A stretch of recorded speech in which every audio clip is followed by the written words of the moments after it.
청와대 특수활동비를 대폭 줄이라고 지시했습니다. 정부기관 특수활동비에 대한 대대적인 삭감이 초읽기에 들어갔습니다.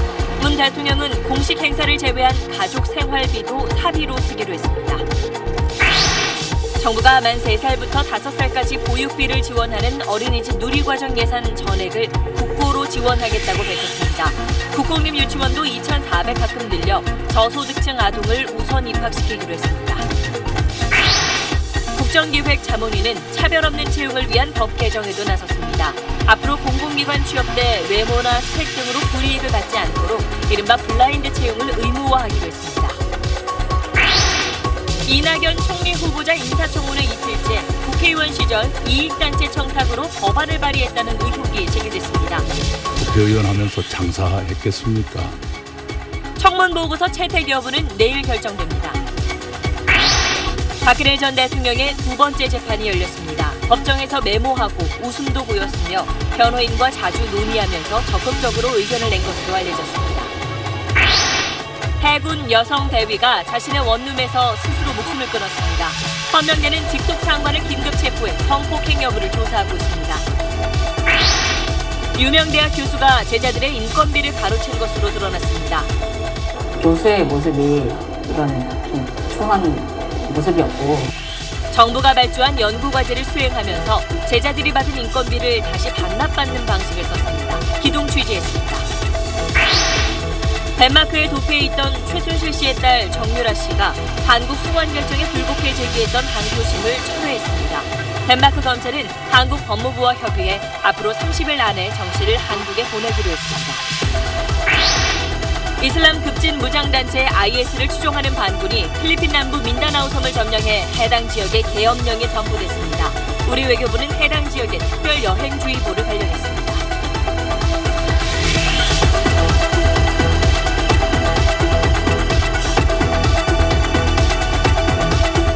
에너지를 쓰던 자동차가 수소로 에너지를 만드는 시대로 현대자동차.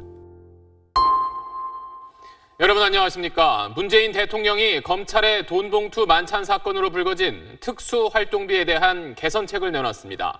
그동안 불투명하게 운영됐던 특수활동비를 전면적으로 뜯어 고치겠다는 겁니다. 이를 위해 대통령부터 솔선수범해서 올해 청와대 특수활동비의 42%인 53억 원을 쓰지 않기로 하고 내년 예산도 대폭 삭감하기로 했습니다. 첫 소식 이한석 기자입니다. 이번 달까지 청와대에 남아있는 특수활동비와 특정 업무경비 예산은 127억 원입니다. 청와대는 이 가운데 42%에 해당하는 53억 원을 쓰지 않기로 했습니다. 대신 이 돈을 청년 일자리 창출과 소외계층 지원에 보태기로 했습니다. 올해 절감분에 대해 일자리 추경 재원 등과 연계하는 의미 있는 활용 방안을 논의해 줄 것을. 청와대는 영수증 없이 불투명하게 처리됐던 특수활동비 사용 관행도 바꾸겠다고 밝혔습니다.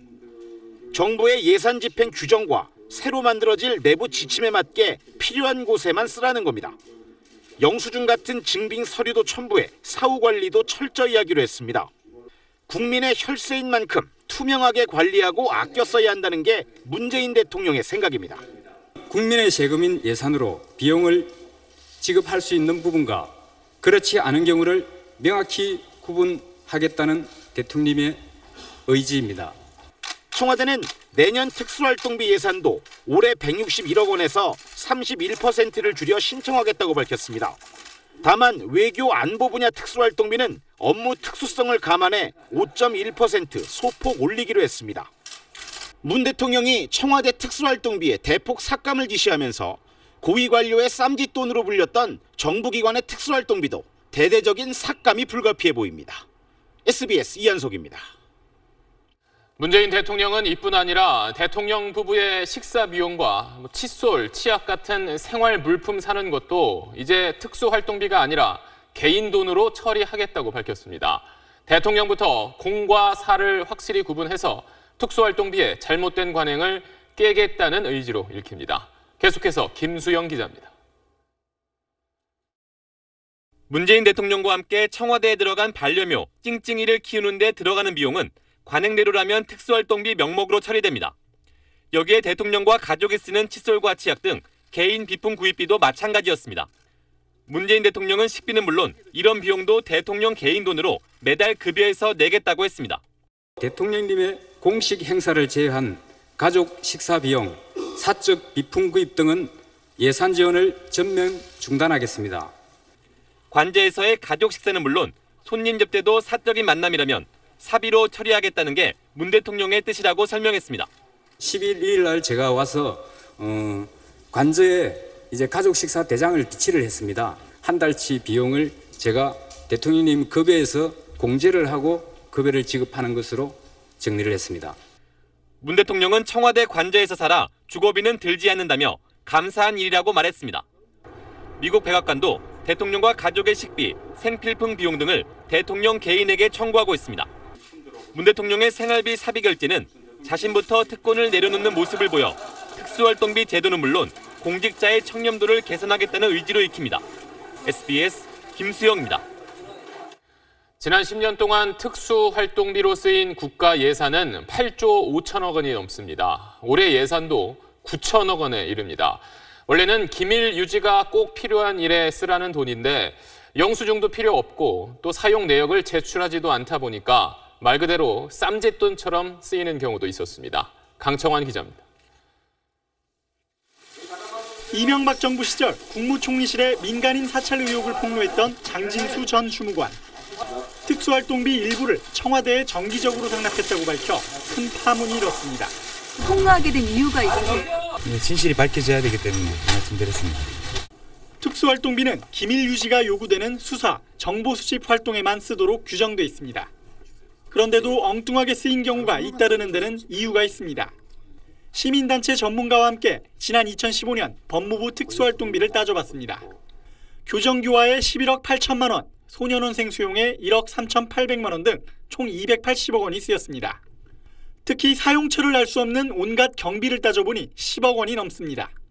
새로 외국인 어떤 조사라든지 동양 조사라든지 안 그러면은 수용자들, 감옥에 있는 분들에 관한 그런 비용들, 그건 기밀을 요하는 게 아니잖아요. 다른 기관도 마찬가지입니다. 국민의 대표기관인 국회도 각종 명목으로 90억 원 가까운 특수활동비를 쓰고 있습니다. 전달금이나 경력금 같은 거 있잖아요. 대놓고 쓰기는 애매하고 굳이 준비 내역을 남길 필요가 없으니까. 국민의 세금이 쌈짓돈처럼 쓰인다는 비판이 해마다 제기되지만 특수활동비는 지난 2014년부터 매년 늘어 올해는 8,938억 원에 이릅니다.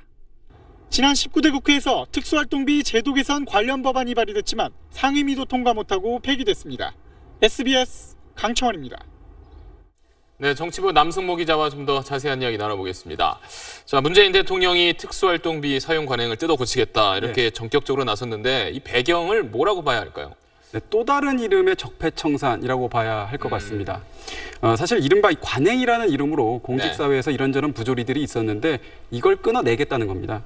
이번에 문제가 됐던 검찰 돈봉투 만찬 사건도요. 그렇죠. 사실 따지고 보면 법조계 내에서는 오히려 미덕처럼 여겨져 왔던 게 사실입니다. 왜냐?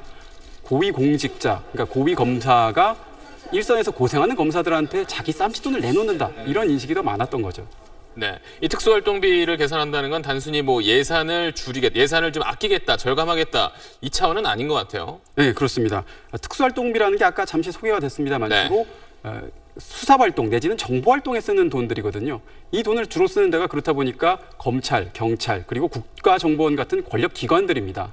근데 이 돈을 깨끗하게 하겠다, 투명하게 하겠다라는 거는 바꿔 얘기하면 이들의 활동도 일정 부분 투명하게 이끌어가겠다라는 의지가 읽히는 거고요. 네. 국정원 같은 경우에는 이렇습니다. 그 정보 활동을 하는 사람들 같은 경우에는 밥 먹고 술 먹고 이런 돈도 특수활동비에서 나가는 걸로 알려져 있거든요. 근데 이 부분을 갖다가 밝히게 되면 결국은 이 사람들이 누구를 만나고 다니는지 파악이 어느 정도 가능해지고 결국 이 사람들의 불법적인 활동 자체가 일정 부분 차단될 수 있는 겁니다. 또 이런 돈은 자체를 갖다가 줄이게 되면 결국은 국내 활동하는 그런 정보 파트 분야도 자연스럽게 축소되지 않겠냐 이런 전망이 나오고 있습니다. 당장 대통령부터 솔선수범해서 특수활동비 아끼겠다고 했으니까 어쨌든 시스템을 좀 바꾸게 될 것 같은데 어떤 방향으로 좀 개선이 될까요? 네, 아무래도 이것도 예산이다 보니까 기획재정부가 중심이 돼서 전반적으로 좀 살펴보겠다. 이게 지금 청와대 얘기인데 한번 직접 들어보시죠. 차제에 이런 특수활동비 사용 실태에 대해서 전반적으로 한번 점검을 해보고 좀 투명성을 강조할 수 있는 제도 개선까지 한번 마련해보자. 주로 이 감사를 통해서 먼저 문제점을 파악을 하고 그 다음에 문제점이 나오면 뭐 법적 조치가 됐던 사후 조치를 취하는 게 여태까지 지금 현 정부가 보이고 있는 개혁 프로세스인데 그렇죠. 이번 특수활동비 역시 비슷한 프로세스를 밟지 않겠냐라는 전망이 많습니다. 네, 알겠습니다. 잘 들었습니다. 네, 다음은 새 정부의 인수위 역할을 맡은 국정기획자문위원회 소식입니다. 교육부가 3살에서 5살까지 어린이집 보육비를 지원하는 누리과정 예산을 전부 국고로 지원하겠다고 자문위에 보고했습니다. 국공립 유치원도 더 확대하기로 했습니다. 노유진 기자입니다. 어린이집 누리과정은 지난 2012년 제도를 처음 시행할 때부터 예산 문제로 삐걱거렸습니다. 교육청은 유치원은 몰라도 보육기관인 어린이집 관련 예산까지 떠맡을 수 없다고 반발했고 교육부는 국고로 일부 지원했다며 더는 못 주겠다고 버텼습니다. 6년을 끌어온 갈등에 종지부를 찍겠다고 교육부가 국정기획자문위원회에 보고했습니다. 오늘 교육부 보고에서 어린이집 누리과정 예산은 전액 국고로 부담하겠다는 그런 보고를 해왔습니다. 이렇게 할 경우 내년부터 2조 원 정도의 예산이 필요할 것으로 보입니다. 그동안 교육부와 교육청 간 갈등 때문에 학비 지원이 끊기는 게 아닐까 걱정했던 학부모들은 한시름 덜게 됐습니다. 지역적으로 매일 준다 안 준다 해서 국가 차원에서 이렇게 확실하게 주시면은 저희로서는 아이들을 안정적으로 보낼 수 있고 안심이 될 수 있을 것 같아요. 교육부는 현재 원화 한 명당 22만 원 정도씩 지원하고 있는 누리과정 지원 단가도 단계적으로 인상하기로 했습니다. 또 국공립 유치원과 공공형 유치원의 학급을 3,700여 개 더 늘려 국공립 유치원 원화 수용률을 현행 25%에서 40%로 높일 계획입니다. 저소득층 아동은 내년부터 국공립 유치원에 우선 입학할 수 있습니다. 교육부는 기획재정부와 구체적인 예산 조달 방안을 협의할 예정입니다. SBS 노유진입니다. 또 앞으로는 공공기관 입사 원서에 출신 학교 같은 지원자의 스펙을 아예 적지 못하게 하는 방안이 추진됩니다. 젊은이들에게 실력을 겨룰 수 있는 균등한 기회를 주겠다는 겁니다. 이어서 전병남 기자입니다. 국정기획자문위원회는 앞으로 공공기관 입사지원서에 사진 부착을 금지하고 출신 학교를 적지 못하게 하는 방안을 추진하기로 했습니다. 외모나 학력을 따지지 않고 능력만 평가하는 채용, 이른바 블라인드 채용을 의무화한다는 겁니다. 당장 다음 달 임시국회 때 관련 법안을 제출할 방침입니다. 국정기획위 고위 관계자는 공공부문 블라인드 채용 의무화는 여야 대부분이 동의하는 사안이라고 밝혔습니다. 블라인드 채용 의무화는 문재인 대통령의 대선 공약이었습니다. 사회에 첫발을 내딛는 젊은이들이라면 누구나 실력을 겨룰 균등한 기회를 보장받아야 합니다. 기술 경쟁력을 갖추고도 자금이 부족해 문을 닫는 기업들을 돕는 정책도 추진됩니다. 금융위원회는 3천억 규모의 3세 재기 지원 펀드를 만들어 내년부터 운용하겠다고 국정기획위에 보고했습니다. 우수한 기술과 아이디어를 갖고 창업을 했는데도 실패한 경우가 많습니다. 다시 한번 기회를 주어서 성공하게 만들자. 그래서 거기에서 양질의 일자리를 만들자. 중소기업청도 2천억 원을 투입해 같은 성격의 펀드를 만들기로 해서 모두 5천억 원 규모의 창업 안정화 자금이 투입될 전망입니다. SBS 전병남입니다. 지난 정부 때 박근혜 전 대통령이 주재했던 수석 비서관 회의 장면입니다. 대통령이 들어오자 모두 일어섰고 이렇게 지시사항을 열심히 받아 적습니다. 자, 오늘 열린 새 정부의 첫 수석 보좌관 회의 장면 한번 보시죠. 지난 정부 때와는 사뭇 다른 풍경입니다. 문재인 대통령은 받아쓰기 하지 말고 또 결론이 이미 나와 있거나 위에서 전달하는 방식의 토론은 버리자고 제안했습니다. 정유미 기자입니다. 각자 손수 탄 커피를 들고 얘기를 나누는 문재인 대통령과 참모들. 짧은 티타임 뒤 첫 회의가 시작됐습니다. 모두 넥타이를 매지 않은 셔츠 차림입니다. 문 대통령은 먼저 문재인 정부다운 회의를 이렇게 규정했습니다. 대통령 지시사항을 전달하는 회의가 아닙니다. 그냥 다 함께 공유하고 토론 통해서 결정하는 회의. 세 가지를 없애는 이른바 산모회의 방식도 공지했습니다. 미리 정해진 결론은 없습니다. 발언은 누구나 자유롭게 할 수 있습니다. 그리고 받아쓰기 이제 필요 없습니다. 문 대통령은 대통령의 참모가 아니라 국민의 참모란 생각으로 자유롭게 말해달라고 당부했습니다. 대통령의 지시사항에 대해서도 이견을 얘기할 수 있습니까? 그런데 그것이 대단히 중요합니다. 이견을 제기하는 것은 해도 되느냐가 아니라 해야 할 의무입니다. 대통령이 정보가 많을 거라는 선입견은 버려달라고도 했습니다. 상당한 이야기까지 허락하신다고 하니까 상당히 안심이 되는 것 같습니다. 문 대통령은 실무진이 일요일 특별근무를 하지 않도록 월요일 수석보좌관 회의는 오후에 열고 또 한 차례 회의는 목요일 오전에 열기로 했습니다. SBS 정유미입니다. 박근혜 전 대통령의 두 번째 정식 재판이 오늘 열렸습니다. 혼자 출석한 박 전 대통령은 어떤 모습이었는지 또 재판 과정에서 어떤 말들이 오갔는지 잠시 뒤에 자세히 전해드립니다.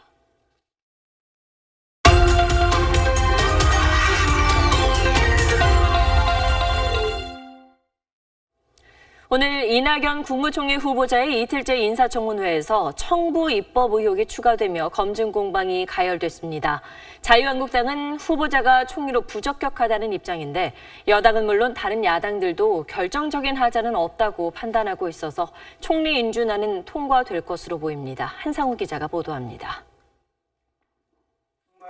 청문회 둘째 날 야당은 이낙연 총리 후보자의 이른바 청부 입법 의혹부터 파고들었습니다. 이 후보자는 의원 시절인 2011년부터 세 차례에 걸쳐 정치 후원금 1,500만 원을 대한노인회 간부로부터 받았는데 비슷한 시기에 대한노인회 기부금 모금에 유리한 법안을 발의했습니다. 오해 안 나면서 가끔 고쳐매지 말라는 뭐 이런 격언들이나 이런 부분이 다 시사하는 바가 있지 않겠습니까? 네. 이 후보자는 법안은 노인회의 요청으로 여야가 공동 발의했으며 후원금을 보낸 간부 역시 초등학교 후배로 정기 후원자라고 정면으로 반박했습니다. 참담한 느낌이 듭니다. 네. 무슨 국회의원 하면서 장사했겠습니까? 부인의 미술품 판매를 둘러싼 의혹도 추가로 제기됐습니다.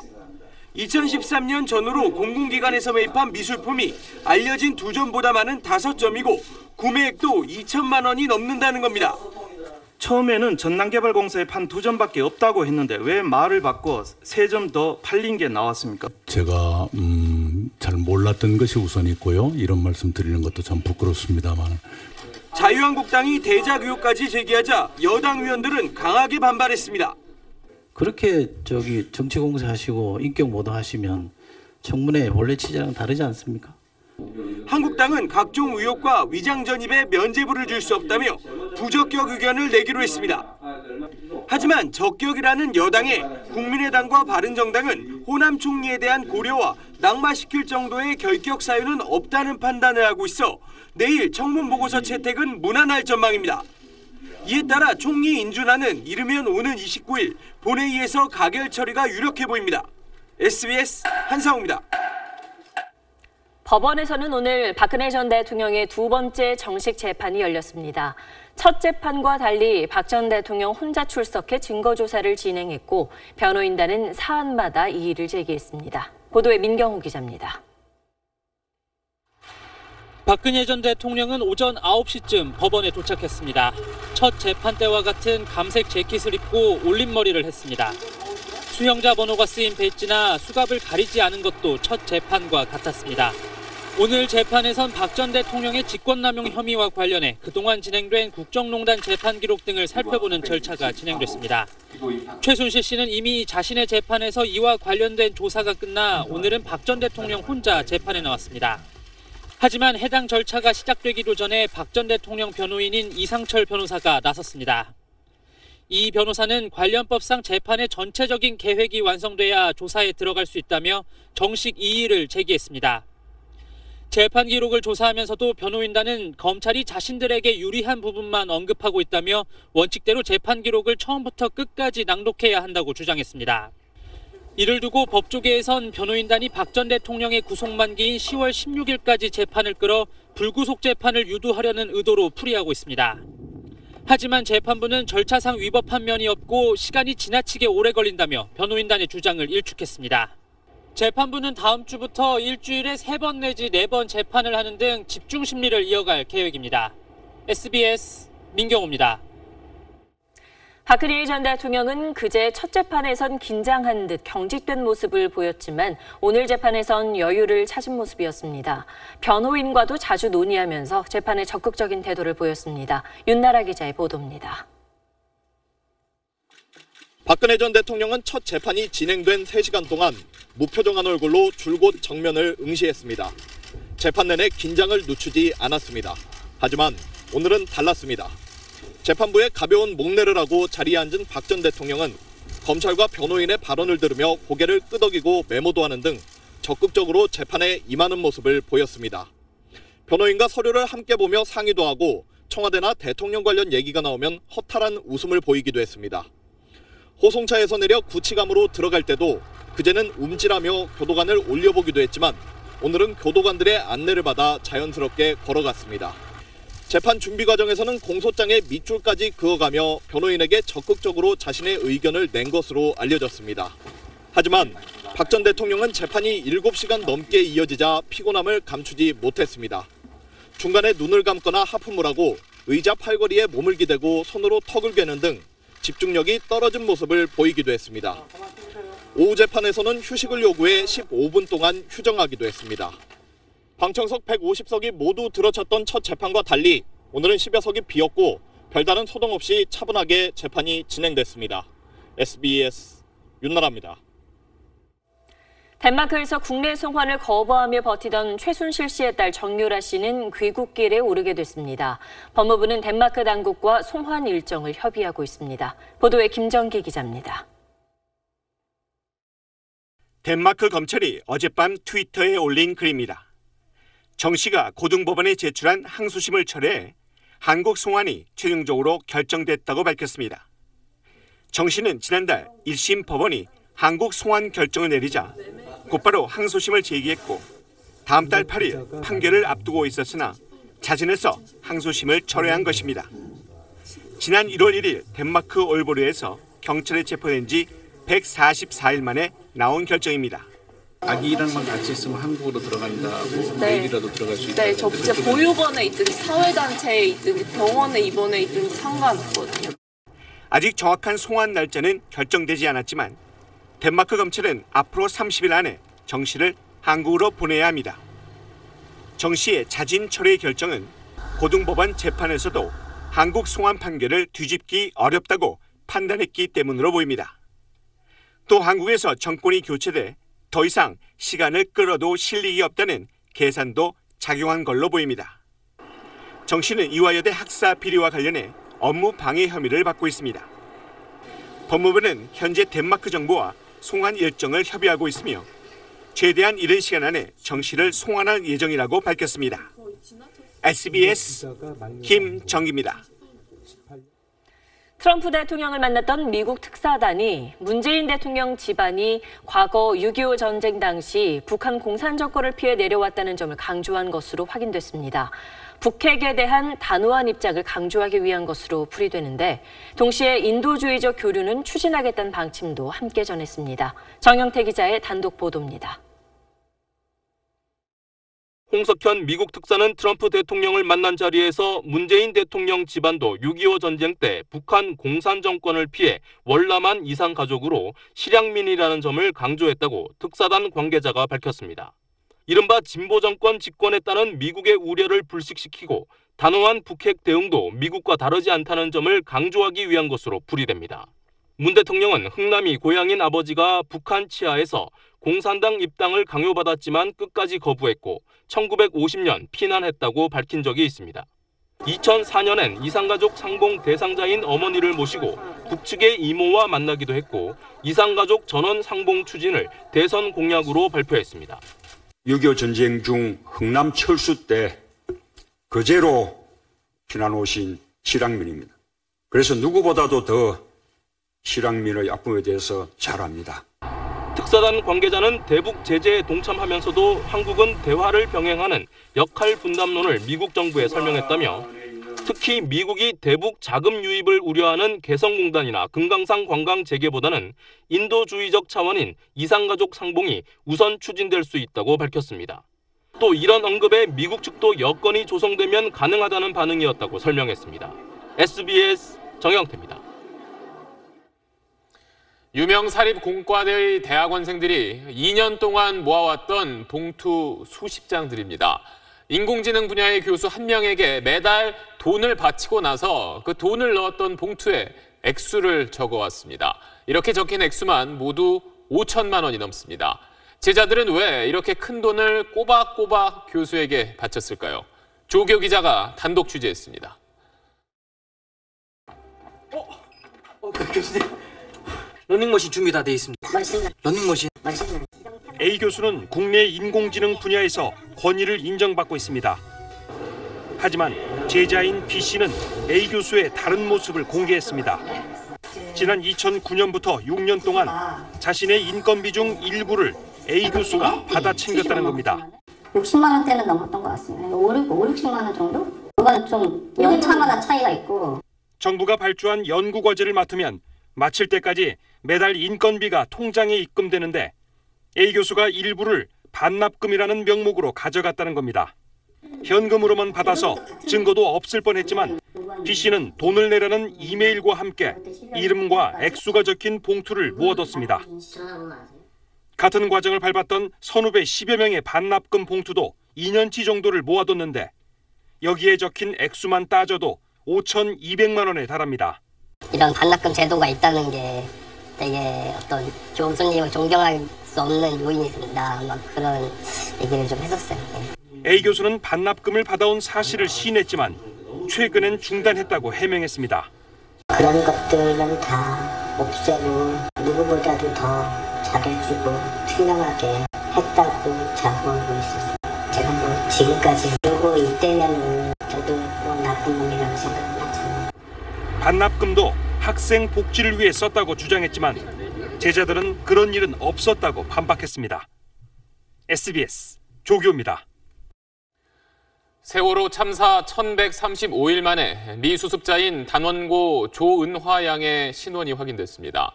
오랜 기다림 끝에 딸을 찾은 엄마는 남은 미 수습자를 모두 찾을 때까지 울지 않겠다고 말했습니다. 박수진 기자입니다. 세월호에서 지난 10일부터 잇따라 수습된 유해의 신원이 단원고 조은화 양으로 최종 확인됐습니다. DNA 분석 결과와 치아에 대한 법치의학 분석 결과 조은화 양으로 신원이 확인되었습니다. 조은화 양의 유해가 발견된 4층 뒤편은 단원고 여학생들의 객실이 있었던 곳으로 지난 11일에는 은화 양의 책가방이 발견되기도 했습니다. 은화 양의 어머니 이금희 씨는 참사 발생 1135일 만에 딸이 돌아왔다는 소식에 다시 한번 마음이 무너져 내립니다. 국민 여러분의 힘으로 올라온 것 같아요. 대한민국에서 우리 같이 아픈 사람이 우리가 마지막이었으면 좋겠어요. 전교 1등을 도맡아 하던 은화 양은 수학여행 비용이 비싸다며 미안해할 정도로 엄마에겐 속 깊고 친구 같았던 딸이었습니다. 하지만 엄마는 슬픔을 참으며 남은 미수습자 가족의 마음을 먼저 생각했습니다.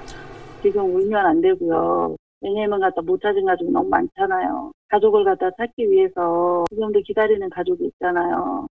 미수습자 9명 가운데 37일간의 수색으로 신원이 확인된 사람은 은화 양과 허다윤 양, 고창석 교사 등 모두 3명. 지난 22일 3층 선미에서 발견된 유해에 대한 DNA 분석이 진행 중인 가운데 세월호 수색 작업은 전체 44개 구역 가운데 절반 정도를 마친 상태입니다. SBS 박수진입니다. 해군본부 소속의 여군 대위가 스스로 목숨을 끊었습니다. 직속 상관에게 성폭행을 당했다고 고민해온 걸로 알려졌습니다. 군 헌병단이 해당 간부를 긴급 체포해 조사하고 있습니다. 이종훈 기자입니다. 해군 본부 소속의 여군 A 대위가 어제 오후 자신의 원룸에서 목을 매 숨진 채 발견됐습니다. 방에서 발견된 쪽지에는 자살을 암시하는 내용의 글귀가 적혀 있었습니다. 헌병단은 A 대위가 상관으로부터 성폭행 당했다고 민간인 친구에게 털어놓은 사실을 전해 듣고 직속 상관인 B 대령을 붙잡았습니다. 추궁 끝에 만취 상태에서 성관계가 있었다는 진술을 받아냈습니다. 이에 따라 B 대령을 준강간 혐의로 긴급 체포했습니다.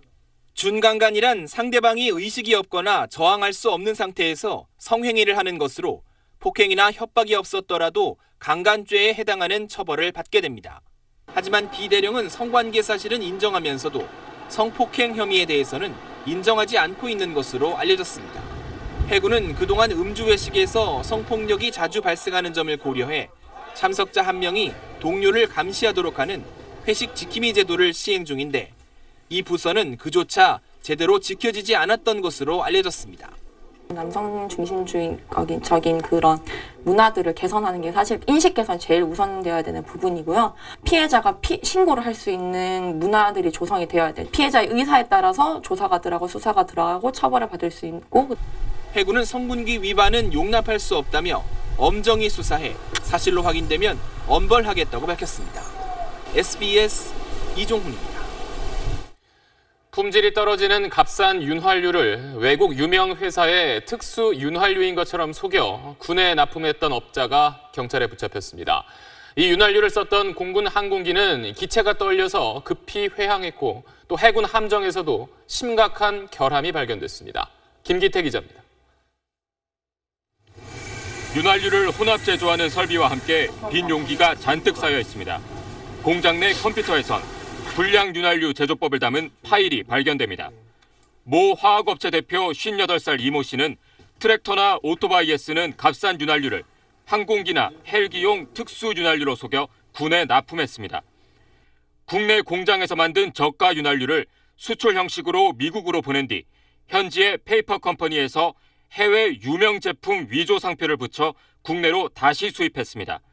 시험 성적서와 수입 신고 필증도 가짜로 만들었습니다. 지난 2014년 4월부터 2년 2개월 동안 15억 원 상당의 불량 윤활유가 6회 공군에 모두 납품됐습니다. 이 윤활유를 쓴 공군 항공기는 기체 진동이 발생해 추락 위험으로 최소 5차례 조기 회항했고 해군의 주력 헬기와 군용 함정에서는 제어 장치가 녹는 등 결함이 발생했습니다. 구속 입건된 이 씨는 공군 부사관 출신이었습니다. 군납 제품을 검수할 때 수량과 파손 여부 정도만 확인하는 허점을 알고 범행을 저질렀습니다. 방사청에서는 요관 검사 등 정확한 검사가 되지 않음을 통해서 상당 기간 동안 납품이 되어 온 것으로 확인되었습니다. 경찰은 검수 절차를 강화하도록 방사청에 권고하는 한편 군과의 유착 여부에 대해서도 수사할 계획입니다. SBS 김기태입니다. 안 그래도 출산율이 낮은 요즘 원하는 때 임신을 하지 못하고 또 아이를 가지면 죄인 취급받는 사람들이 있습니다. 바로 간호사들 이야기입니다. 부족한 일손 탓에 전체 간호사의 3분의 1 정도가 아이를 갖는데도 병원의 눈치를 봐야 하는 실정입니다. 송인호 기자입니다. 지방의 한 대형 병원 수간호사가 후배 간호사들을 모아놓고 근무 여건을 얘기하면서 임신 문제를 꺼냅니다. 휴가 들어가면 일단 휴직 갈 거니까 남아있는 사람끼리 죽을 쓰든 밥을 짓든 모르겠고 나는 막 도망가 버린다. 은근히 피임 압박까지 가합니다. 피임 안 하면 임신이죠. 뭐 100% 임신입니다. 알겠죠? 이렇게 얘기하고 이 시국이 그자 너무 우울해진다. 간호사가 워낙 부족하다 보니 수간호사도 어쩔 수 없이 악역을 맡게 되는 겁니다. 보건의료노조의 실태조사 결과 아이를 낳은 간호 인력의 3분의 1은 임신 결정이 자유롭지 못하다고 응답했습니다. 임신을 많이 하게 되면 어렵다 보니까 한 병동에 한 명만 임신해라 라는 이런 암묵적인 지시가 내려오고 또 간호 인력의 절반가량은 임신 중 초과 근로를 경험했고 법적으로 금지된 야간 근로 경험자도 20%에 육박하는 것으로 나타났습니다. 이제 밤을 지새우는 건데 이게 보통 임신 안 해도 힘든 일이거든요. 임신하면 저도 초반에는 2개 이 정도 했었는데 그때는 진짜 너무 힘들더라고요. 정부의 간호 인력 확충 방안이 조속히 마련되지 않는 한 임신과 출산조차 마음 놓고 할 수 없는 비인권적 관행은 계속될 수밖에 없을 것으로 보입니다. SBS 송인호입니다. 코스피 지수가 나흘째 사상 최고치를 기록하면서 2340선까지 돌파했습니다. 그런데 이 개인 투자자들은 별 재미도 못 본 채 오히려 주식시장을 떠나고 있습니다. 왜 그런지 손승욱 기자가 취재했습니다. 회사원 김모 씨는 이달 초 갖고 있던 주식을 모두 팔았습니다. 1년 넘게 크게 손실만 보다가 매수가 가까이 오르자 바로 팔았는데 그 뒤로 이 주식은 20% 더 올랐습니다. 이 정도 올랐으면 만족을 한다라고 해서 파는 경우도 있고 지금 뭐 시황이 좋으니 갈아타야겠다라는 마음으로 주식을 매도하고 있는. 코스피 지수가 나흘째 사상 최고치를 기록하고 있지만 개인 투자자들은 오늘만 4천억 원어치를 팔아 6일 연속 매도에 나서는 등 증시를 떠나고 있습니다. 올 들어 거래 대금 가운데 외국인 비중은 갈수록 커지고 있는 반면 개인 투자자 비중은 크게 줄었습니다. 코스피 호황에서 개인 투자자들이 소외되고 있는 겁니다. 외국인이나 기관에 비해 정보가 부족한 상황에서 손실을 조금이라도 만회하자 곧바로 빠져나오는 개인 투자자들이 많기 때문입니다.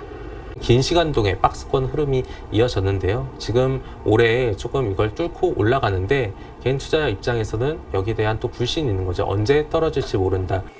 또 주거비나 생활비 등 먹고 사는데 급히 써야 하는 비용이 늘면서 주식 투자할 여유 자금이 줄어든 것도 자금 이탈 요인으로 꼽힙니다. SBS 손승욱입니다. 문재인 대통령이 국정 운영에서 인권의 가치를 중시하겠다며 국가인권위원회의 역할 강화를 지시했습니다. 수사권 조정이 수건인 경찰에도 인권 개선이 먼저라고 지적했습니다. 김정윤 기자의 보도입니다. 국가인권위원회가 대통령에게 특별 보고할 수 있도록 법에 규정돼 있지만 이명박, 박근혜 정부 때는 유명무실했습니다. 인권 변호사 출신 대통령은 특별 보고를 정례화하라고 지시했습니다. 문재인 대통령은 정례적으로 인권위의 특별 보고를 청취하고 인권위로 하여금 정부 부처 내 인권 상황을 종합적으로 점검하게 하는 등 정부 각 기관이 인권위 권고에 대해 핵심은 빼고 문의만 수용했던 행태도 바꾸라고 지시했습니다. 기관장 평가 때 권고를 얼마나 수용했는지 반영하기로 했습니다. 현재 법에 따른 독립기구인 국가인권위를 내년 개헌 때 헌법기구로 격상하는 방안도 거론됩니다. 조국 민정수석은 특히 경찰과 구금시설 인권 문제를 콕 찍어 지적하고 인권 개선이 검경 수사권 조정의 전제라고 강조했습니다. 수사권 조정의 필수적 전제로서 인권 친화적 경찰을 어떻게 구현할 것인지 경찰 자체에서 구체적이고 실행 가능한 방안을 마련할 것을 요청드립니다. 인권을 매개로 강력한 경찰 개혁을 요구했다는 해석도 나옵니다. 경찰청은 즉각 내부 회의를 열어 인권 보호 방안 마련에 착수했습니다. SBS 김정윤입니다. 필리핀 남부 민다나오 섬에 계엄령이 선포됐습니다. 이슬람 급진 무장단체 IS를 추종하는 반군이 이 섬을 점령한 건데 우리 외교부는 이 지역에 특별 여행주의보를 발령했습니다. 한세연 기자가 보도합니다. 필리핀 민다나오 섬에서 IS 추종 반군과 정부군 사이에 교전이 이어집니다. 정부군과 경찰 3명이 숨졌고 주민 수천 명이 긴급 대피했습니다. 러시아를 방문 중이던 두테르테 대통령이 일정을 당겨 급히 귀국했고 민다나오 섬 전체에 계엄령을 선포했습니다. If I am incompetent and incapable of keeping order in this country, let me step down, but I will deal with the problem as it is. 인구 2,200만 명인 민다나오 섬은 필리핀에서 두 번째로 큰 섬으로 원래는 이슬람교도 주거지였습니다. 하지만 과거 미국 식민지 역사 이후 종교 갈등이 생겼고 반군은 무슬림 독립을 요구하며 갖은 만행을 저질렀습니다. 특히 최근 들어선 이슬람 극단 무장 세력 IS와 연계해 세력을 확장하고 있습니다. Gusto sana namin sir na may tumulong sa amin para ma-transfer kami ng ibang lugar para makaluwas kami dito. 우리에게 친숙한 관광지는 없지만 현재 민다나오 섬엔 3,000여 명의 한국인이 거주하고 있습니다.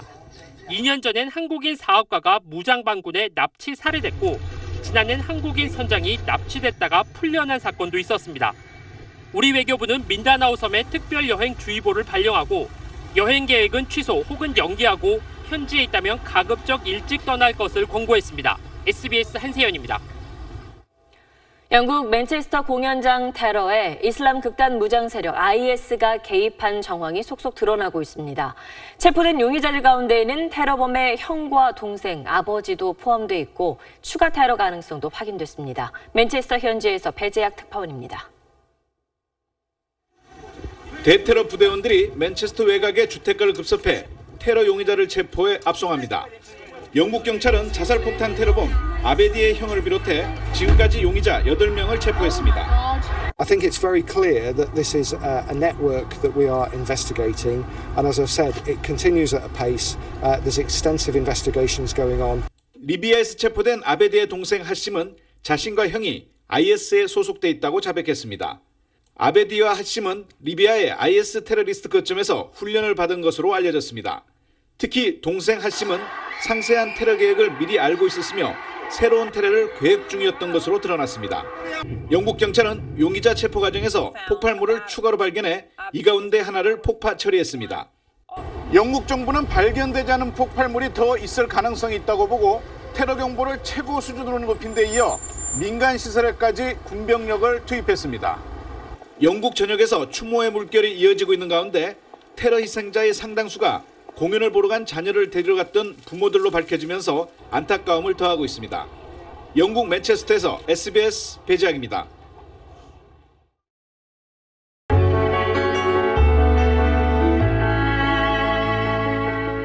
타이완의 한 방송 광고입니다. 동성애를 고백하는 아들에게 화를 내던 아빠가 결국은 아들을 이해하고 동성애를 받아들인다는 내용입니다. 타이완은 동성애 개방적인데 이제 동성 결혼까지 허용할 전망입니다. 아시아 국가 가운데에는 처음입니다. 베이징 편상욱 특파원의 보도입니다. 우리의 헌법재판소 격인 타이완 사법원 앞 광장이 환호성으로 뒤덮였습니다. 동성 결혼을 금지한 현행법이 위헌이라는 결정이 나온 겁니다.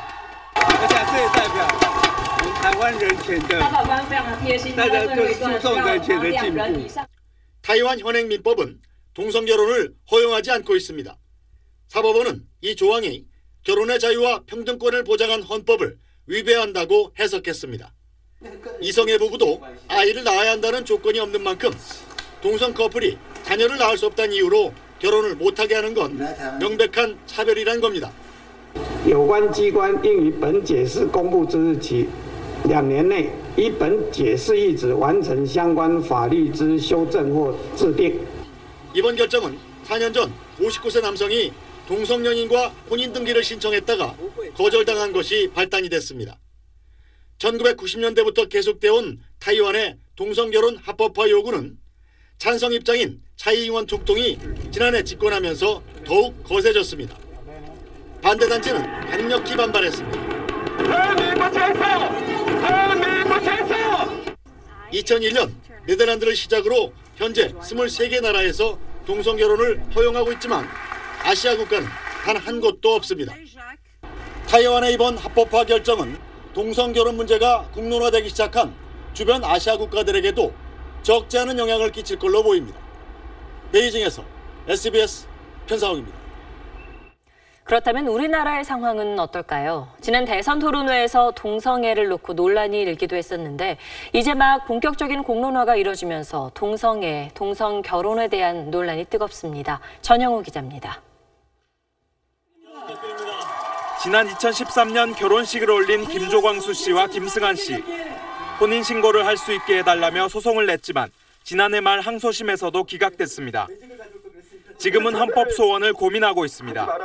그 이성애자들은 결혼을 선택할 수 있지만 저희는 아예 선택할 수 없잖아요. 그래서 그거는 그 국민이 가지는 어떤 기본권의 문제고 평등의 문제이기 때문에 법원은 혼인은 남녀 간의 결합이라는 전제로 법이 규정돼 있다며 동성 간 혼인은 허용이 안 된다는 입장입니다. 합법화를 위해서는 별도의 입법 조치가 필요하다는 얘기입니다. 이런 가운데 동성애 자체에 대한 논란은 본격화하고 있습니다. 성소수자를 위한 퀴어 문화 축제에선 보수 종교 단체들의 동성애 반대 시위로 충돌이 벌어지기도 했습니다. 기본적인 질서에 많이 위배되기 때문에 우리가 생각하지 못한 그런 혼란스러운 일들이 많이 생길 거라고 생각해서 군사법원이 어제 동성과 성관계를 맺은 A 대위에게 징역 6개월에 집행유예 1년을 선고하자 사생활의 범죄의 낙인을 찍은 것이라며 반발하는 항의 인증샷 릴레이가 SNS에서 이어지고 있습니다. 지난 2007년부터 포괄적 차별금지법을 만들자는 정부와 일부 국회의원의 시도가 있었지만 보수 종교계 등의 거센 항의로 법안은 철회되거나 폐기됐습니다. SBS 전용우입니다.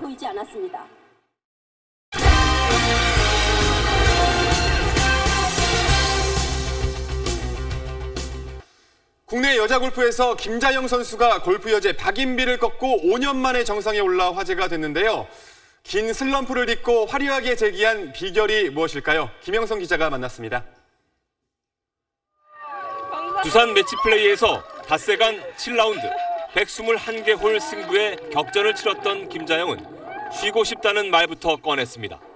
저번 주에 굉장히 진짜 모든 에너지를 제가 다 쏟은 것 같아요. 정말 그냥 죽을 것 같아요.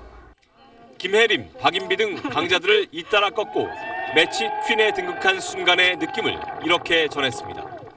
아, 말도 안 된다 이런 생각이 들었어요. 좀 어안이 벙벙했던 것 같아요. 이게 진짜인가?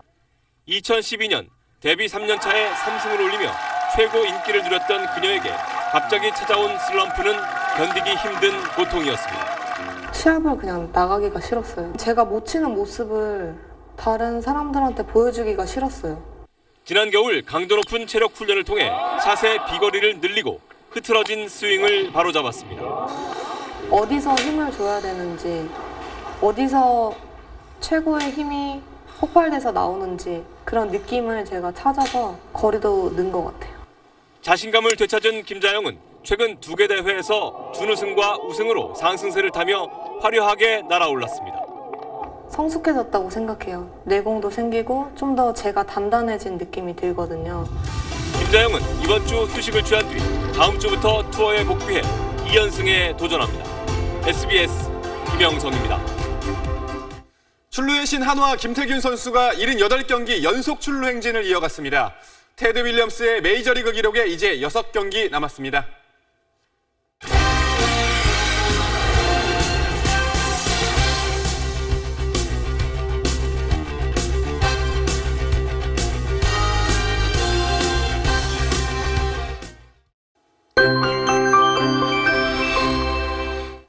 봄바람이 강하게 불어오면서 오늘 서울은 비교적 선선한 하루였습니다. 내일은 북서쪽에서 일시적으로 찬 공기가 내려옵니다. 출근길도 서늘하겠고요. 한낮 기온은 서울은 24도, 대구는 25도로 대구의 경우는 하루 새 7도나 뚝 떨어지겠습니다. 밤사이 동해안의 바람은 더 강해집니다. 조금 전 울릉도에도 새롭게 강풍주의보가 내려졌는데요. 이에 따라 강원 영동 지방을 중심으로 강풍주의보가 이어지는 가운데 그 밖에 내륙에서도 바람이 강하게 불 것으로 보이니까요. 시설물 관리 잘 하셔야겠습니다. 내일도 맑은 하늘 드러나겠고 강원 동해안 지역은 새벽까지 비가 조금 내리겠습니다. 서울의 아침 기온은 12도, 한낮 기온은 24도로 오늘보다 조금 낮겠습니다. 오늘 특히 더웠던 남부지방 하루 새 기온이 큰 폭으로 내려가는 곳이 많겠습니다. 주말인 모레부터는 다시 낮 동안 더워지겠습니다. 당분간 비 예보 없이 맑은 날씨가 이어지겠습니다. 내셨습니다. 지하철 2호선 구의역에 국화꽃이 다시 놓였습니다. 컵라면 먹을 시간도 없이 스크린 도어를 수리하던 김모군이 숨진 지 이제 사흘 뒤면 꼭 1년이 됩니다. 우리나라의 산업재해 사망률은 유럽연합보다 5배 가까이 높다는 조사가 있습니다. 구의역 사고 이후 하청업체 직원들의 처우를 개선하겠다는 목소리가 컸지만 현실은 크게 달라지지 않았습니다. 더 이상의 김구는 없어야겠습니다. 뉴스 마칩니다. 고맙습니다.